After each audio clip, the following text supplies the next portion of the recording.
Hello વિદ્યાર્થી મિત્રો, ધોરણ 12ના ફિઝિક્સના વિડીયો લેક્ચરમાં આપ સૌનું હાર્દિક સ્વાગત છે. તો આજના વિડીયો લેક્ચરની અંદર આપણે જે બાકી રહેલા સ્વાધ્યાયના જે દાખલા છે એ દાખલાઓની આજે આપણે ચર્ચા કરશું. બરાબર છે? તો જે બાકી રહેલા દાખલાઓ છે એની રકમ જોઈએ. તો આપણે લાસ્ટ દાખલો નંબર 13.18 જે છે એ કમ્પ્લીટ કર્યો હતો. તો આજે આપણે દાખલો નંબર 13.19 જે છે એ જોવાનું છે. તો સૌથી પહેલાં એની રકમ જોઈ લઈએ. તો રકમ જે છે એ આપણને આ રીતે કીધેલું છે. તો જો ડ્યુટેરિયમના 2 kgના વિખંડનથી 100 વોટનો વિદ્યુત બલ્બ કેટલા સમય સુધી આપણે પ્રકાશિત કરી શકીએ. વિખંડનની પ્રક્રિયા જે છે એ આપણને આપી દીધી છે. બરાબર? તો આપણને એમ પૂછ્યું છે કે ભાઈ જે 100 વોટનો જે બલ્બ છે, બરાબર, તો 100 વોટના બલ્બને આપણે કેટલો સમય જે છે એ ચાલુ રાખી શકીએ. તો સૌથી પહેલાં તો આપણે આના માટે શું લખી શકીએ કે ભાઈ 100 વોટ મતલબ જૂલ પર સેકન્ડ, મતલબ કે 1 સેકન્ડમાં કેટલી ઉર્જા એ ગ્રહણ કરશે, તો કે 100 જૂલ. તો આપણને જો આખા પ્રક્રિયાની ઉર્જા મળી જાય તો આપણે ત્રિરાશિ મૂકી શકીએ કે ભાઈ 1 સેકન્ડમાં 100 જૂલ, તો સમથિંગ જે જૂલમાં આપણને આન્સર આવશે એના બરાબર કેટલો સમય. બરાબર? તો આપણને પ્રક્રિયા છે એ આ રીતે આપી છે. H21 ડ્યુટેરિયમ જે છે, બરાબર, એનું વિખંડન થઈને હિલિયમ જે છે એનું સમસ્થાનિક પ્લસ જે છે એ n કણ છે. બરાબર? અને 3.27 મેગા ઇલેક્ટ્રિક વોલ્ટ જેટલી ઉર્જા મળે છે. એનો મતલબ આ જે ઉર્જા છે એ મુક્ત થતી ઉર્જા છે, કારણ કે એ ક્યુ એનર્જી છે. બરાબર છે? હવે આ જે છે એ મુક્ત થતી ઉર્જા છે. બરાબર? એને મેગા ઇલેક્ટ્રિક વોલ્ટને આપણે જૂલમાં કન્વર્ટ કરી શકીએ. પણ અગર તમે નોટિસ કરશો તો અહીંયા એ જે ઉર્જા મળે છે એ આપણને 2 ડ્યુટેરોનની મળે છે. બરાબર? તો અગર મારે એક સિંગલ ડ્યુટેરોનની જોતી હોય તો શું કરી શકું? તો કે ભાઈ એક ડ્યુટેરોન દ્વારા મળતી ઉર્જા, તો કે ભાઈ 3.27 ડિવાઈડ બાય 2 કરીએ. બરાબર? એટલે આપણને જે છે એ જવાબ શું મળશે? તો કે ભાઈ 3.27 ડિવાઈડ બાય 2 એટલે કે 1.635 મેગા ઇલેક્ટ્રિક વોલ્ટ. બરાબર? હવે આને આપણે જૂલમાં કન્વર્ટ કરી નાખીએ તો 1.635 ઇન્ટુ મેગા એટલે 10⁶, ઇલેક્ટ્રિક એટલે ઇલેક્ટ્રોન 1.6 ઇન્ટુ 10⁻⁹ જૂલ. બરાબર? તો આને આપણે ઇન્ટુ 10⁶ ઇન્ટુ 1.6 ઇન્ટુ 10⁻⁹ કરી નાખીએ. એટલે જે આન્સર છે એ થશે 2.616 ઇન્ટુ 10⁻⁻13 જૂલ. તો આટલી જે જૂલમાં ઉર્જા છે એ આપણને એક ડ્યુટેરોનથી પ્રાપ્ત થશે. બરાબર? હવે આપણને જે એ લોકોએ કીધું છે એ કેટલું કીધું છે? તો કે ભાઈ 2 kg જેટલું. બરાબર? તો સૌથી પહેલાં આપણે 2 kgની અંદર જે છે એ કણોની સંખ્યા ગોતવી પડશે અને એટલા કણો દીઠ જે ઉર્જા મળશે એ આપણે કેલ્ક્યુલેશન કરશું. તો ડ્યુટેરોન માટે જે છે એ આપણે શું લખી શકીએ? તો કે જ્યારે 2 ગ્રામ હોય,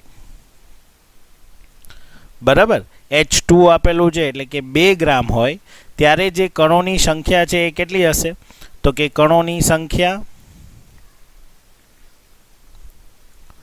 6.022 ઇન્ટુ 10⁻23. અહીંયા આપણને કોઈ સ્પેસિફિક કીધું નથી કે એવો ગ્રેડો અંક છે એ કેટલો લેવાનો છે. બરાબર? એટલે આપણે જે પરંપરાગત રીતે જે લઈએ છીએ એ જ આપણે કેલ્ક્યુલેશનમાં લઈએ. હવે 2 kg, તો 2 kg એટલે કેટલા થશે? એટલે 2000 ગ્રામ થશે. તો 2000 ગ્રામે કણોની સંખ્યા કેટલી? તો એ ત્રિરાશિનો આપણે અહીંયા ઉપયોગ કરીએ તો 2000 ઇન્ટુ 6.022 ઇન્ટુ 10⁻23 અપોન 2. બરાબર? તો હવે આનું આપણે સાદુરૂપ આપી દઈએ એટલે 2000 ઇન્ટુ 6.022 ઇન્ટુ 10⁻23 ડિવાઈડ બાય 2 એટલે 6.022 ઇન્ટુ 10⁻26 કણો મળશે, બરાબર. અને જે કુલ ઉર્જા છે વિખંડન દીઠ, હવે મને જ્યારે એક ડ્યુટેરોનમાંથી કેટલી ઉર્જા પ્રાપ્ત થતી હતી આટલી, હવે મારી પાસે કણોની સંખ્યા છે, તો હું જે વિખંડન દરમિયાન પ્રાપ્ત થતી ઉર્જા એની ગણતરી કરીશ તો શું થઈ જશે, તો કે કણોની સંખ્યા અને ગુણ્યા ઉર્જા.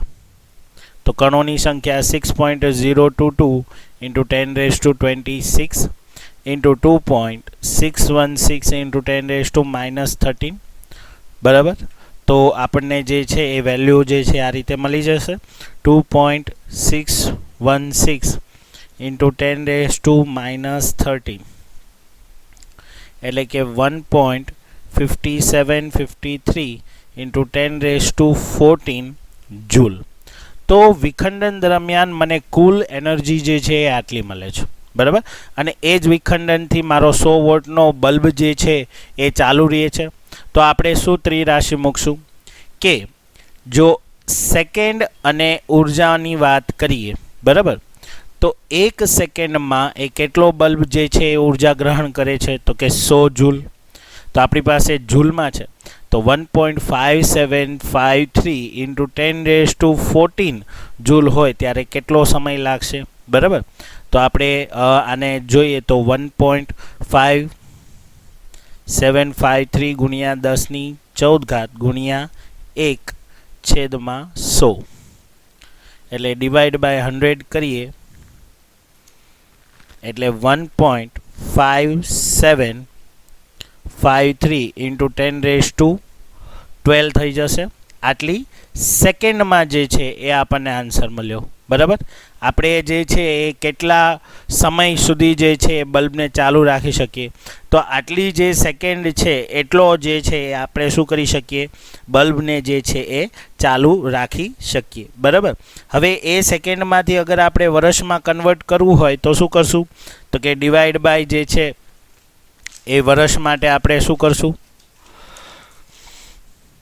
તો કે જે આપણને સેકન્ડ મળ્યું છે કે ભાઈ 1.5753 ઇન્ટુ 10⁻12, તો વર્ષમાં કન્વર્ટ કરવા માટે આપણે શું કરશું, ડિવાઈડ વિથ 3600 ગુણ્યા 24 ગુણ્યા 365. ઓકે, તો આન્સર જે છે એ શું મળશે આપણને, જે આન્સર ડિવાઈડ બાય 3600 ગુણ્યા 24 ગુણ્યા 365. તો જે વેલ્યુ મળશે એ આટલી મળશે કે ભાઈ 49954.185 યર્સ, એટલે આટલા વર્ષમાં છે એ જવાબ મળશે. હજી આને આપણે થોડુંક સાદું રૂપ આપીએ એટલે 4.9954 ગુણ્યા 10 જે છે એ 4 વર્ષ. તો આટલો સમય જે છે એ વિખંડન દ્વારા જે પ્રાપ્ત થયેલી ઉર્જા છે એના દ્વારા આપણે જે 100 વોટનો બલ્બ છે એ શું કરી શકીએ, ચાલુ રાખી શકીએ, બરાબર. તો એકદમ જે છે એ પ્રેક્ટિકલ એપ્રોચવાળો જે છે એ દાખલો હતો, બરાબર. હવે એના પછી જે છે એ જોઈએ દાખલો નંબર 13.20. તો જો 13.20 જે છે એની રકમ શું કહે છે આપણને, તો કે 2 ડ્યુટેરોનના સન્મુખ સંઘાત માટે સ્થિતિમાન બેરિયરની ઊંચાઈ શોધો. હવે બેઝિકલી સ્થિતિમાન બેરિયર એટલે શું થાય કે સ્થિતિમાન ઉર્જા થશે, બરાબર. તો એના માટે આપણે એ કહેવાનું છે કે સ્થિતિમાન બેરિયર કેટલું થાય. હવે એને હિન્ટ આપેલી છે કે સ્થિતિમાન બેરિયરની ઊંચાઈ એ 2 ડ્યુટેરોન એકબીજાના સહેજ સ્પર્શે ત્યારે તેમની વચ્ચેના કુલંબ અપાકર્ષણ દ્વારા અપાય છે. અને તેને આપ્યું છે કે ભાઈ ગોળાનો જે ત્રિજ્યા છે એ 2 ફેમ્ટોમીટર છે, બરાબર. તો બેઝિકલી અગર આપણે અહીંયા વાત કરીએ, બરાબર, તો ફોર એક્ઝામ્પલ આપણી પાસે 2 ડ્યુટેરોન છે, તો આ રીતે એ બંને એકબીજાને નજીક રહે એવી રીતે રાખીએ તો બંને વચ્ચેનું અંતર જે છે એ r અને અહીંયા જે છે એ આર એટલે ટોટલ કેટલું થઈ જશે 2r જેટલું થઈ જશે બરાબર. તો હવે એ દરમિયાન જો અહીંયા જે ડ્યુટેરોન છે તો એના માટે બી આપણે ક્યુ જે એનો ચાર્જ છે એ લઈ શકીએ ક્યુ. એવી રીતે આના માટે પણ ક્યુ લઈ શકીએ. શું કામ? કારણ કે H21 હોય તો અહીંયા જે ઇલેક્ટ્રોનની સંખ્યા છે એ 1 1 હોય એટલે આપણે ક્યુ ક્યુ જે છે એ લખી શકીએ. તો હવે આને આપણે સ્થિતિ ઉર્જા સાથે કમ્પેર કરવાનું છે. તો સ્થિતિ ઉર્જાની જે બેઝિક ફોર્મ્યુલા છે જે આપણે ચેપ્ટર નંબર 1માં જોઈ ગયા કે ભાઈ યુ બરાબર શું થઈ જશે તો કે ભાઈ કે Q1 Q2 અપોન આર બરાબર છે. તો આ જે છે એ તમારા માટે શું થઈ ગયું તો કે ભાઈ સ્થિતિ ઉર્જા અથવા તો સ્થિતિમાન બેરિયર જે છે એ થઈ જશે બરાબર. હવે આના માટે અહીંયા આર જે છે એ આપણા માટે શું થઈ જશે 2r થઈ જશે. તો હવે હું વેલ્યુ મૂકી દઉં છું એટલે 9 કે એટલે શું થશે 9 ગુણ્યા 10⁹ Q1 અને Q2 બંને સમાન જ છે એટલે શું થઈ જશે Qનો સ્ક્વેર. તો Qનો સ્ક્વેર એટલે 1.6 × 10⁻⁻19નો સ્ક્વેર બરાબર. અને r બરાબર આપણે શું લેશું 2r લેશું બરાબર. તો 2r ઇઝ ઇક્વલ ટુ શું થઈ જશે તો કે 2r બરાબર છે. તો અહીંયા આપણને r જે છે એ કેટલું આપેલું છે ફેમ્ટોમીટરમાં આપેલું છે તો કે 2 ફેમ્ટોમીટર બરાબર છે. એટલે 2 × જે છે અહીંયા 2r આવશે એટલે 2r એટલે શું થશે 2 × r એટલે ફેમ્ટોમીટર 2 × ફેમ્ટો એટલે 10⁻15 બરાબર છે. તો આ રીતે હવે આનું આપણે ખાલી શું કરવાનું છે સાદુરૂપ આપવાનું છે. તો જો 9 ગુણ્યા 10⁹ ગુણ્યા 1.6 × 10⁻⁻19નો સ્ક્વેર અને ડિવાઈડ બાય 4 × 10⁻⁻15. તો જે આન્સર છે એ તમને શું મળશે તો કે ભાઈ 6.27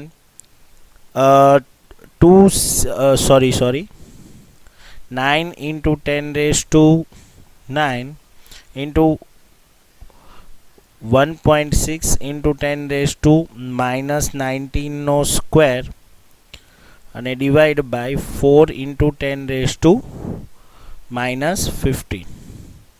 ઓકે એટલે જે જવાબ છે એ 5.76 × 10⁻⁻14 જૂલ આવશે બરાબર.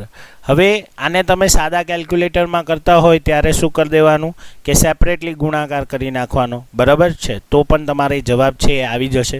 ઘણી વખત સ્ટુડન્ટ્સને જે છે કેલ્ક્યુલેટરની અંદર બહુ પ્રોબ્લેમ થતા હોય છે તો બધી વસ્તુઓ સ્ટેપ બાય સ્ટેપ કરવી બરાબર છે જેથી કરીને આન્સર આવી જશે. હવે આ જે જૂલ છે એ આપણે પોટેન્શિયલ બેરિયર કહેવાનું છે મતલબ વિદ્યુત સ્થિતિમાન તો વોલ્ટેજના સંદર્ભમાં હોવો જોઈએ. તો આને આપણે સૌથી પહેલાં વોલ્ટેજના ઇલેક્ટ્રિકલ વોલ્ટમાં કન્વર્ટ કરીએ એટલે ડિવાઈડ બાય 1.6 × 10⁻⁻19. તો હવે એ જે આન્સર છે એ કેમાં થઈ ગયો ઇલેક્ટ્રિકલ વોલ્ટમાં. તો આ જે આન્સર છે એને આપણે 1.6 × 10⁻⁻19 વડે ડિવાઈડ કરી નાખીએ એટલે 360000 ઇલેક્ટ્રિક વોલ્ટ થઈ ગયું બરાબર. હવે સ્થિતિ ઉર્જાનું બીજું એક ઇક્વેશન આપણને ખબર છે Q × E બરાબર અથવા તો Q × V બરાબર છે. તો અહીંયા Qની બદલે આપણે શું લઈએ ઇલેક્ટ્રોન. તો ઇલેક્ટ્રોન કેન્સલ થઈ જશે બરાબર. Sorry excuse me. તો કેપિટલ V વોલ્ટેજ જે છે વિદ્યુત સ્થિતિમાન બેરિયરની ઊંચાઈ V બરાબર કેટલું થઈ જશે તો કે અહીંયાથી આપણે પોઈન્ટ લઈ લઈએ એટલે કે 3 જે છે એ 3 પોઈન્ટ સરખાવી લઈએ એટલે 360 કિલો ઇલેક્ટ્રિક વોલ્ટ થઈ જશે. તો આટલું જે છે એ બેરિયર જે છે એની ઊંચાઈ થશે બરાબર. જ્યારે પણ પોટેન્શિયલ બેરિયર કે બેરિયર વિદ્યુત સ્થિતિમાન બેરિયર આવા કોઈ ક્વેશ્ચન આવે એટલે ઓલમોસ્ટ જે છે તમારે વિદ્યુત સ્થિતિમાન જે છે એ ગોતવાનું હોય છે બરાબર. હવે ત્યારબાદ જે છે એના પછીનો ક્વેશ્ચન જે છે એ જોઈએ. તો પછીનો જે ક્વેશ્ચન છે એ છે 13.21 બરાબર છે જે થિયોરેટિકલ ક્વેશ્ચન છે. તો થિયોરેટિકલ ક્વેશ્ચન જો શું કહે છે તો r બરાબર r0 a⁻⁻1/3 જે સંબંધ છે એમાં r0 એ અચળાંક છે અને એ ન્યુક્લિયસનો દળાંક છે જેના પરથી તમારે સાબિત કરવાનું છે કે દ્રવ્યની જે સોરી ન્યુક્લિયર દ્રવ્યની ઘનતા જે છે એ લગભગ કેવી હોય, અચળ, એ પર આધાર રાખતી નથી. તો અગર જો તમને યાદ હોય તો આ જે છે ક્વેશ્ચન એ થિયોરેટિકલ છે, તો જેની અંદર આપણે ન્યુક્લિયર ત્રિજ્યા દરમિયાન જે આપણે થિયરી જોઈ હતી, બરાબર. તો ન્યુક્લિયર ત્રિજ્યા દરમિયાન જો યાદ હોય તમને, તો આર બરાબર આપણે r0a⁻1/3 માં આપણે સૌથી પહેલાં કદ ગોત્યો હતો. તો કદ માટે આપણે 4/3πr³ લીધું હતું. તો 4/3πr³ ની બદલે r0³ ઇન્ટુ a⁻1/3 તો કેન્સલ થઈ જતું હતું. તો આ રીતે જે છે એનો આપણને શું મળતો હતો, કદ મળતો હતો. તો એવી રીતે જ્યારે આપણે દળની વાત કરી હતી, તો જે સિમ્પલ બધા જે દળ છે તો એના માટે આપણે શું લીધું હતું કે ભાઈ સ્મોલ m જે છે એ, અને હરેકનો દળ એટલે m ઇન્ટુ a જે છે એ લીધું હતું, બરાબર. તો જ્યારે ઘનતાની ફોર્મ્યુલા આપણે લઈએ છીએ કે દળના છેદમાં કદ, તો દળના છેદમાં કદ એટલે ma અપોન શું થશે 4/3πr0³ a. તો એ શું થઈ જશે, કેન્સલ થઈ જશે. તો ઘનતાની જેટલી બી કિંમત છે એ કેવી થઈ જશે, અચળ થઈ જશે, બરાબર. આ રીતે તો આ રીતે આપણે જે છે એ આખું ઘનતા જે છે એ કેવું છે, અચળ છે. એ જે પરમાણુ દળાંક છે અથવા તો એ જે છે એના પર આધારિત નથી, બરાબર. અને જો યાદ હોય આપણને તો આપણે આવો આલેખ પણ ડ્રો કર્યો તો ઘનતા વર્સિસ આરનો, જેમાં જે નજીકતમ ઘનતા જે વધારે હતી પછી એ શું થઈ જાય છે, ડિક્રીઝ થઈ જાય. અને આ જે વેલ્યુ છે એ કેના જેટલી હોય, r0 જેટલી, બરાબર છે. તો એ થિયરી વધારે ડિટેલમાં ત્યારે પણ સમજાવેલી હતી, બરાબર. તો તમે એ થિયરી જે છે એ આ ક્વેશ્ચનના આન્સર તરીકે લખી શકશો, બરાબર છે. તો એના પછીનો જે દાખલો છે એ જોઈએ, જે સ્વાધ્યાયનો છેલ્લો દાખલો છે, બરાબર. તો છેલ્લો દાખલો જે છે એ 13.22 છે. એના પછી વધારાના દાખલા છે. તો વધારાના દાખલા નવા સિલેબસની અંદરથી નીકળી ગયેલા છે, બરાબર છે. તો એક વખત જે સિલેબસ છે એ તમે ચેક કરી લેવું અને પછી જે છે એ દાખલાઓની પ્રેક્ટિસ કરવી.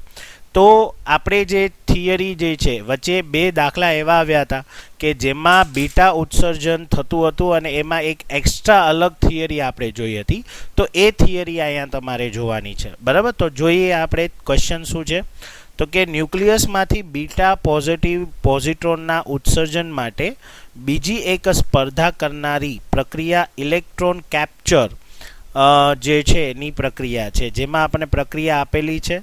તો દર્શાવો કે બીટા પોઝિટિવ ઉત્સર્જન ઉર્જાની દ્રષ્ટિએ મંજૂર હોય તો ઇલેક્ટ્રોન કેપ્ચર મંજૂર હોવું જ જોઈએ, પરંતુ તેની ઉલટું જે છે એ સંભવિત નથી, બરાબર. તો બેઝિકલી અગર આપણે જોઈએ તો અહીંયા આપણને વાત કીધી છે કે ભાઈ આ રીતે ઇલેક્ટ્રોન છે એનો મારો છે એ એક તત્વ ઉપર ચલાવવામાં આવે છે અને એમાંથી નિપજ તત્વ જે મળે તો એમાં Z-1 અને A અને પ્લસ ન્યુટ્રિનો જે છે એ રિલીઝ થાય છે, બરાબર. તો બેઝિકલી જે છે એ ઇલેક્ટ્રોન જ્યારે આ તરફ તમે લઈ લ્યો તો શું થઈ જશે, તો AZ Y Z-1 A plus electron, બરાબર છે. અથવા તો આને આપણે +1 અને +1 જે છે એ લખી શકીએ અને સાથે સાથે ન્યુટ્રિનો જે છે એ રિલીઝ થાય, કારણ કે ન્યુટ્રિનો હંમેશા જે છે એ બીટા પ્લસ સાથે ઉદ્ભવતો હશે, બરાબર. તો હવે અહીંયા જો આને તમે બેલેન્સ કરવા માટે અગર આપણે ક્યુ સમીકરણ લખીએ તો યાદ હોય તો ક્યુ સમીકરણ માટે આપણે શું લખતા, ΔMc².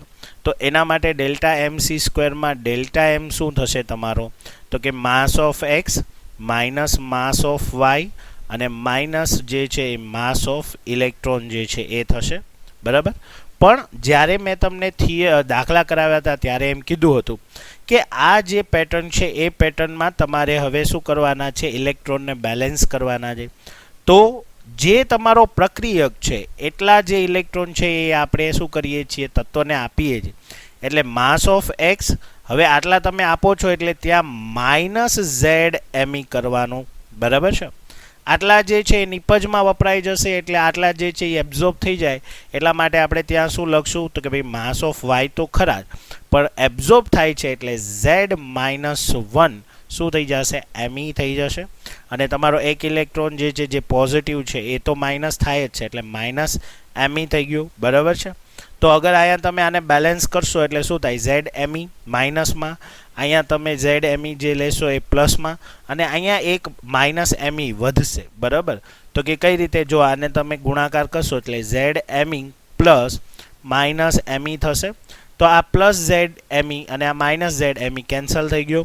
તો અહીંયા એક માઇનસ એમઈ અને બીજો માઇનસ એમઈ એટલે ટોટલ બે જે માસ ઓફ ઇલેક્ટ્રોન છે એ વધી જાય. તો જે ફાઇનલી એનર્જી છે એની ફોર્મ્યુલા આ રીતે થઈ જશે કે mass of X minus mass of Y minus 2 mass of electron, બરાબર. તો આના સંદર્ભમાં જે તમને ક્યુ એનર્જી મળશે એ પોઝિટિવ મળશે, બરાબર. હવે આ જ રીતે આપણે ઇલેક્ટ્રોન માટેની વાત કરીએ, બરાબર છે. આ જે છે એ પોઝિટ્રોન માટેની વાત હતી કે જેમાંથી બીટા પ્લસ ઉત્સર્જન થતું હતું, બરાબર. હવે એવી રીતે અગર તમે ઇલેક્ટ્રોન માટે વાત કરો તો ઇલેક્ટ્રોન માટે એ અને ઝેડ, તો જ્યારે ઇલેક્ટ્રોન જે છે એ રિલીઝ થતું હશે એટલે -1 0 અને એની સાથે એન્ટી ન્યુટ્રિનો જે છે એ રિલીઝ થશે. તો અહીંયા -1 છે એટલે Z+1, બરાબર છે, અને અહીંયા એ થઈ જશે. હવે આને બેલેન્સ કરીએ ક્યુ એનર્જીના ફોર્મમાં. તો ક્યુ એનર્જીના ફોર્મમાં જ્યારે આને આપણે બેલેન્સ કરશું તો શું થશે, તો કે ભાઈ ક્યુ બરાબર ડેલ્ટા mc². તો ડેલ્ટા એમ એટલે શું થશે, mass of X minus mass of Y અને માઇનસ માસ ઓફ ઇલેક્ટ્રોન, બરાબર છે, ઇન્ટુ c², બરાબર. હવે અહીંયા આગળ આપણે ફરીથી ઇલેક્ટ્રોનને બેલેન્સ કરવાનું છે. તો મેં કીધું એમ કે ભાઈ આ તમારે વેલ્યુઝ જોવાની. તો અહીંયા જે છે માસ ઓફ એક્સ તો હશે, આટલા જે છે એ આપણે આપાત કરીએ છીએ, મતલબ દઈએ છીએ, એટલે માઇનસ ઝેડ એમઈ થઈ ગયો, બરાબર. હવે આટલા છે એ નિપજમાં વપરાય છે એટલે શું થશે, માસ ઓફ એમવાય માઇનસ જે છે પ્લસ જે છે Z+1 એમઈ, બરાબર. અને આ માઇનસ એમઈ તો છે જ અહીંયા ઇન્ટુ c². તો જો આ ઝેડ માઇનસ ઝેડ એમઈ² અહીંયા તમે બેલેન્સ કરશો એટલે ઝેડ એમઈ પ્લસ એમઈ થઈ જશે. હવે આ પ્લસ અને આ માઇનસ કેન્સલ, આ પ્લસ આ માઇનસ કેન્સલ, એટલે ઇલેક્ટ્રોન સાવ જતો જ રહ્યો. તો હવે ક્યુ એનર્જીની અંદર શું રહેશે, માત્ર mx માઇનસ my, બરાબર, ઇન્ટુ c². તો અહીંયા પણ જે છે એ ક્યુ જે છે પોઝિટિવ જ આવે.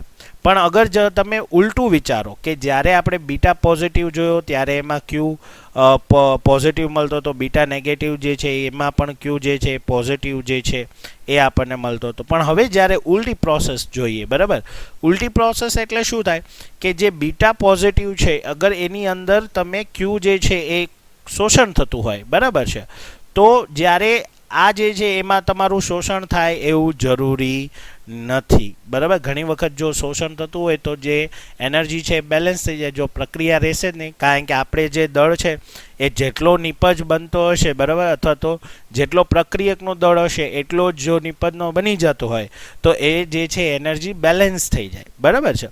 તો એના સંદર્ભમાં આપણે શું કહી શકીએ કે ભાઈ ક્યુ જે છે એ વધુ એનર્જી પોઝિટિવ હશે, એવી જ રીતે નેગેટિવ બી જે છે એ પોઝિટિવ હશે. પણ જો બીટા પોઝિટિવમાં એનર્જી એબ્ઝોર્બ થતી હશે એટલે કે શોષણ થતી હોય તો જરૂરી નથી કે બીટા નેગેટિવની અંદર પણ એ શોષણ જ થાય. ઓકે, તો આ થિયરી જે છે એ તમારી એક્સ્ટ્રા ઓર્ડિનરી થિયરી હતી, બરાબર. તમારે આ થિયરીનો દાખલાના સંદર્ભમાં ખાસ જે છે એ ધ્યાન રાખવાનો છે, બરાબર. તો આની જ સાથે જે છે અહીંયા ચેપ્ટર જે છે એ સંપૂર્ણ પૂર્ણ થાય છે. આપણે જે ક્વોન્ટમ ફિઝિક્સની અંદર જે બે ચેપ્ટર બહુ મહત્ત્વના હતા એટલે કે પરમાણુ અને ન્યુક્લિયસ, તો આ બંને ચેપ્ટર જે છે એ અહીંયા સંપૂર્ણ પૂરા થયા, બરાબર છે. તો નેક્સ્ટ વિડીયો લેક્ચરની અંદર એક નવા ચેપ્ટર સાથે આપણે શરૂઆત કરશું, બરાબર છે. એટલે પ્રેક્ટિસ કરતા રહો. JEE અને નીટની અંદર આ બંને ચેપ્ટર મોસ્ટ ઇમ્પોર્ટન્ટ છે, બરાબર છે. અને જે વધારે પડતા જે ક્વેશ્ચન પૂછાય છે એ આલ્ફા, બીટા અને ગામા રેઝના જે છે એ આપણે MCQ સોલ્વ કર્યા, પ્લસ જે સરેરાશ આયુષ્ય છે, અર્ધ આયુષ્ય છે, એ બધા કન્સેપ્ટ છે, પ્લસ જે ન્યુક્લિયર વિખંડનની ઉર્જાના દાખલાઓ છે. તો આ બધા દાખલાઓ જે છે એની પ્રેક્ટિસ કરતી રહેવી જેથી કરીને તમને એની અંદર વાંધો આવે નહીં. ઓકે, તો આજે અહીંયા સુધી રાખીએ. નેક્સ્ટ વિડીયો લેક્ચરમાં એક નવા ચેપ્ટર સાથે મળીએ. થેન્ક યુ વિદ્યાર્થી મિત્રો.